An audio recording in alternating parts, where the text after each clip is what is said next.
जय जय श्री राधे। श्लोक 14 अध्याय 1 ततः श्वेतहरयुक्ते महते शयनदने स्थितो माधवः पाण्डवश्चैव दिव्यो शंखो प्रदधमुत्तुः। दूसरी ओर से श्वेत घोड़ों द्वारा खींचे जाने वाले विशाल रथ पर आसीन कृष्ण तथा अर्जुन ने अपने अपने दिव्य शंख बजाए।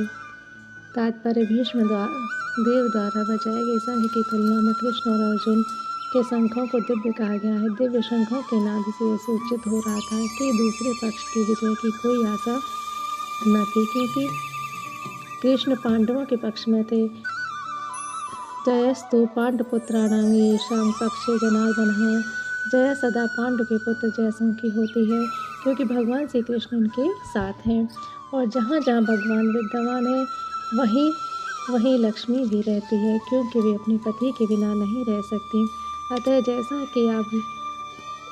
कि विष्णु या भगवान कृष्ण के शंख द्वारा उत्पन्न दिव्य ध्वनि से सूचित हो रहा था, विजय तथा वे दोनों ही अर्जुन की प्रतीक्षा कर रही थी।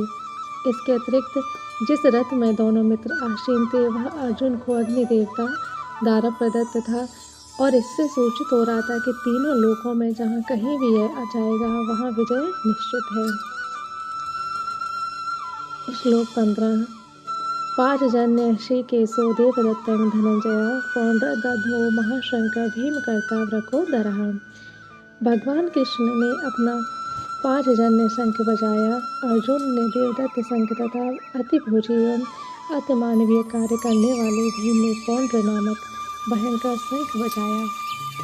तात्पर्य इस श्लोक में भगवान कृष्ण को ऋषिकेश कहा गया है, क्योंकि वे ही समस्त इंद्रियों के स्वामी हैं।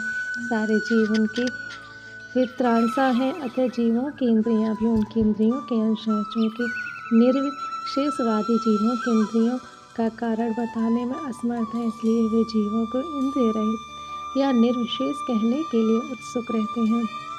भगवान समस्त जीवों के हृदयों में स्थित होकर उनकी इंद्रियों का निर्देशन करते हैं, किंतु वे इस तरह निर्देशन करते हैं कि जीव उनकी शरण ग्रहण कर ले, और विशुद्ध भक्त की इंद्रियों का तो वे प्रत्यक्ष निर्देशन करते हैं। यहाँ कुरुक्षेत्र की युद्ध भूमि में भगवान कृष्ण अर्जुन की दिव्य इंद्रियों का निर्देशन करते हैं, इसलिए उनको ऋषिकेश कहा गया है। भगवान के विविध कार्यों के अनुसार उनके भिन्न भिन्न नाम हैं। उदाहरणार्थ इनका एक नाम मधुसूदन है, क्योंकि उन्होंने मधु नाम के असुर को मारा था। वे गौवों तथा इंद्रियों को आनंद देने के कारण गोविंद कहलाते हैं। वसुदेव के पुत्र होने के कारण उनका नाम वसुदेव है। देवकी को माता रूप में स्वीकार करने के कारण उनका नाम देवकी नंदन है।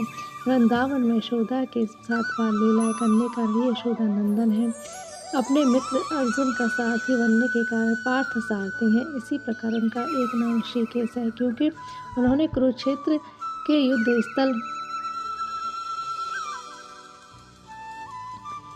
स्थल में अर्जुन का निर्देशन किया। इस श्लोक में अर्जुन को धनंजय कहा गया है, क्योंकि जब इनके बड़े भाई को विभिन्न यज्ञ संपन्न करने के लिए धन की आवश्यकता हुई तो उसे प्राप्त करने में उन्होंने सहायता की थी। इसी प्रकार भीम वृकोदर कहलाते हैं। जैसे वे अधिक खाते हैं, उसी प्रकार वे अति मानवीय कार्य करने वाले हैं। जैसे हिडिंबासुर का वध, अतः पांडवों के पक्ष में श्री कृष्ण इत्यादि विभिन्न व्यक्तियों द्वारा विशेष प्रकार के शंखों का बजाया जाना युद्ध करने वाले सैनिकों के लिए अत्यंत प्रेरणादायक